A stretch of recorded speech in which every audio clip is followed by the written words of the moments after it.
Yadiras are angelic beings sent into the world and other planes to fulfill divine missions. In certain ways, they are reminiscent of humanoids, not only in appearance, but in that they begin life with rather limited strength, though possess the potential for incredible development. The ethereal plane serves as a barrier that prevents powerful beings from invading the material plane. But a low-ranking Yadira or two typically face little resistance in this passage. Humble spirits such as these slip readily through the spiritual barrier. A number of gods have created Yadira over the ages. Such creatures are always good-aligned, or at minimum neutral-aligned in alliance with good. Well over half of all Yadira have been brought into existence by the Triumvirate, a concordance of the gods Illus the Lantern, Sortissa the Weaver, and Dionysus the Fury. This trio of Light Bearer, Light Weaver, and Light Wielder take particular interest in celestial intercession on behalf of mortals in dire need. Alright, listen up, everyone. In the words of the great Dionysus, one can only truly destroy your foe if you understand them. So, let me all enlighten you on what a Neferix is.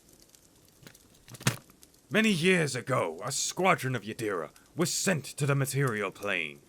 The great Triumvirate had dispatched them to fight against a horde of demons that had infiltrated the mortal world via a magical gate. From the onset of the battle, the celestial warriors had the upper hand. The demons fled back through the portal, and the Yadiras pursued them. While this was an act of conviction, it was also an act of defiance, for the gods had forbidden them from accessing the demon gate. Once on the other side, the Yadiras found themselves in the dreadful netherplane. To their horror, the gate closed behind them and disappeared. They were trapped in an unknown realm. Its foul atmosphere was permeated by vile ambient magic. A few of the Celestials willingly sacrificed themselves in battle against the nightmarish behemoth, assuming that their spirits would return to the glorious domains of heaven upon death. This did not happen, and they became as ghosts, tormented and doomed to haunt an noxious environment. The rest of the Yadira squadron did what they could to survive in the harsh and twisted realm. They hid from the overwhelming dangers and prayed for salvation, unwilling to abandon hope.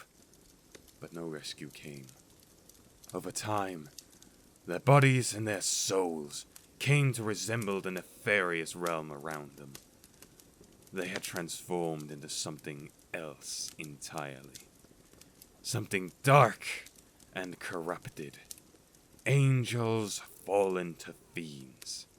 No longer able to call themselves Yadira, they took up the name Neferix, a spiteful term that expressed their bitterness over their fate.